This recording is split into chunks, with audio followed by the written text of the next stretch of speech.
Halo semuanya, selamat datang di channel Saat Teduh Bersama. Channel ini sengaja dibuat untuk kamu yang mungkin selama ini rindu saat teduh atau merenungkan firman Tuhan, tapi selalu gagal untuk memulainya. Atau belum selesai membaca firman Tuhan sampai habis. Sekarang, kamu bisa memulainya bersama saya. Setiap pasal-pasal yang saya bacakan, kamu juga bisa ikutan membacanya ya. Kita akan sama-sama membaca dan merenungkan firman Tuhan sehari demi sehari sampai menyelesaikan seluruh Alkitab.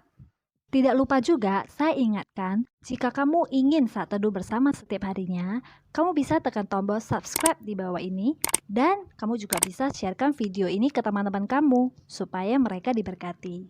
Mari kita mulai saat teduh bersama dengan memperkatakan janji iman atau promise of faith sebagai langkah komitmen kita bersama.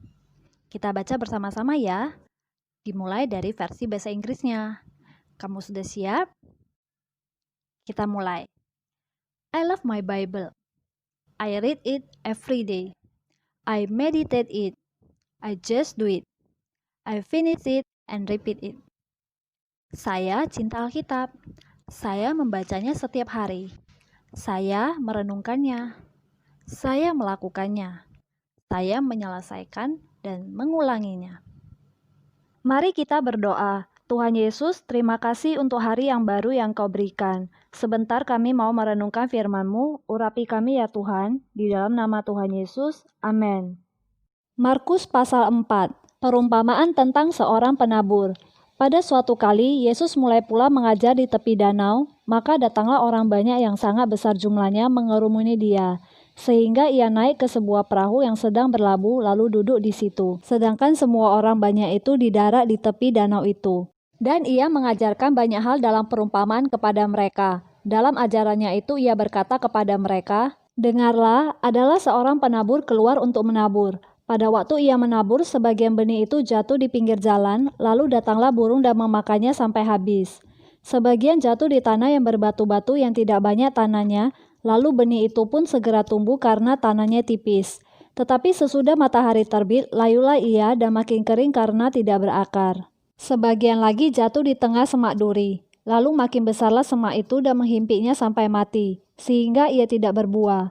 Dan sebagian jatuh di tanah yang baik, ia tumbuh dengan suburnya dan berbuah. Hasilnya ada yang 30 kali lipat, ada yang 60 kali lipat, ada yang 100 kali lipat. Dan katanya, siapa mempunyai telinga untuk mendengar, hendaklah ia mendengar." Ketika ia sendirian, pengikut-pengikutnya dan ke-12 murid itu menanyakan dia tentang perumpamaan itu. Jawabnya, "Kepadamu telah diberikan rahasia kerajaan Allah, tetapi kepada orang-orang luar segala sesuatu disampaikan dalam perumpamaan. Supaya sekalipun melihat, mereka tidak menangkap, sekalipun mendengar, mereka tidak mengerti, supaya mereka jangan berbalik dan mendapat ampun." Lalu ia berkata kepada mereka, "Tidakkah kamu mengerti perumpamaan ini? Kalau demikian, bagaimana kamu dapat memahami semua perumpamaan yang lain?" Penabur itu menaburkan firman. Orang-orang yang di pinggir jalan tempat firman itu ditaburkan, ialah mereka yang mendengar firman, lalu datanglah iblis dan mengambil firman yang baru ditaburkan di dalam mereka. Demikian juga yang ditaburkan di tanah yang berbatu-batu, ialah orang yang mendengar firman itu dan segera menerimanya dengan gembira. Tetapi mereka tidak berakar dan tahan sebentar saja. Apabila kemudian datang penindasan atau penganiayaan karena firman itu, mereka segera murtad. Dan yang lain ialah yang ditaburkan di tengah semak duri. Itulah yang mendengar firman itu. Lalu kekhawatiran dunia ini dan tipu daya kekayaan dan keinginan-keinginan akan hal yang lain masuklah menghimpit firman itu sehingga tidak berbuah. Dan akhirnya yang ditaburkan di tanah yang baik ialah orang yang mendengar dan menyambut firman itu lalu berbuah. Ada yang 30 kali lipat, ada yang 60 kali lipat, dan ada yang 100 kali lipat. Perumpamaan tentang pelita dan tentang ukuran. Lalu Yesus berkata kepada mereka, "Orang membawa pelita bukan supaya ditempatkan di bawah gantang atau di bawah tempat tidur, melainkan supaya ditaruh di atas kaki dian. Sebab tidak ada sesuatu yang tersembunyi yang tidak akan dinyatakan, dan tidak ada sesuatu yang rahasia yang tidak akan tersingkap. Barang siapa mempunyai telinga untuk mendengar, hendaklah ia mendengar." Lalu ia berkata lagi, "Camkanlah apa yang kamu dengar. Ukuran yang kamu pakai untuk mengukur akan diukurkan kepadamu, dan di samping itu akan ditambahkan lagi kepadamu. Karena siapa yang mempunyai, kepadanya akan diberi. Tetapi siapa yang tidak mempunyai, apapun juga yang ada padanya akan diambil daripadanya." Perumpamaan tentang benih yang tumbuh.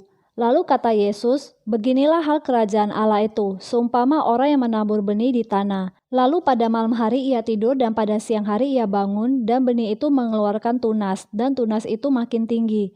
Bagaimana terjadinya tidak diketahui orang itu.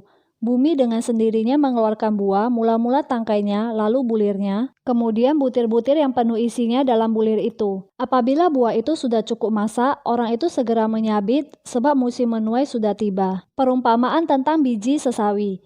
Katanya lagi, dengan apa hendak kita membandingkan kerajaan Allah itu, atau dengan perumpamaan manakah hendaknya kita menggambarkannya? Hal kerajaan itu seumpama biji sesawi yang ditaburkan di tanah. Memang biji itu yang paling kecil daripada segala jenis benih yang ada di bumi.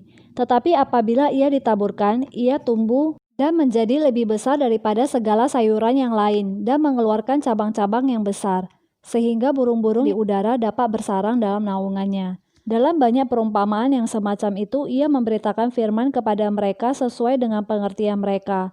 Dan tanpa perumpamaan, ia tidak berkata-kata kepada mereka, tetapi kepada murid-muridnya ia menguraikan segala sesuatu secara tersendiri. Angin ribut diredakan. Pada hari itu, waktu hari sudah petang, Yesus berkata kepada mereka, marilah kita bertolak ke seberang. Mereka meninggalkan orang banyak itu, lalu bertolak dan membawa Yesus beserta dengan mereka dalam perahu di mana Yesus telah duduk dan perahu-perahu lain juga menyertai dia. Lalu mengamuklah taufan yang sangat dahsyat dan ombak menyembur masuk ke dalam perahu, sehingga perahu itu mulai penuh dengan air. Pada waktu itu Yesus sedang tidur di buritan di sebuah tilam. Maka murid-muridnya membangunkan dia dan berkata kepadanya, Guru, engkau tidak peduli kalau kita binasa? Ia pun bangun menghardik angin itu dan berkata kepada danau itu, diam, tenanglah. Lalu angin itu reda dan danau itu menjadi teduh sekali. Lalu ia berkata kepada mereka, mengapa kamu begitu takut? Mengapa kamu tidak percaya? Mereka menjadi sangat takut dan berkata seorang kepada yang lain, siapa gerangan orang ini? Sehingga angin dan danau pun taat kepadanya. Kita sudah selesai membacakan satu pasal hari ini. Hore, selamat untuk kita semua. Sekarang waktunya kita menuliskan apa rema yang kita dapatkan dan juga aplikasi yang bisa kita lakukan dalam kehidupan kita sehari-hari dari perenungan yang kita baca tadi. Rema dan aplikasi yang akan kita tuliskan, saya beri judul Self-Care Check-in. Kenapa demikian?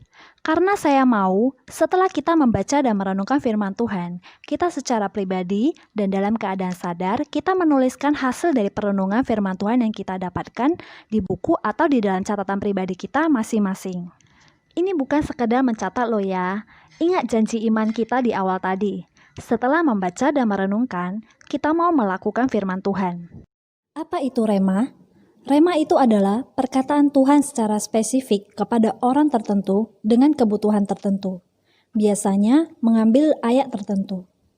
Tapi di sini bisa juga kita langsung menuliskan saja rema yang kita dapatkan dengan bahasanya kita sendiri. Dan berikut aplikasi. Apa itu aplikasi? Aplikasi adalah melakukan atau mempraktekkan sesuatu yang kita mengerti. Jadi di sini, sesuatu yang mau kita lakukan, cukup tuliskan satu saja.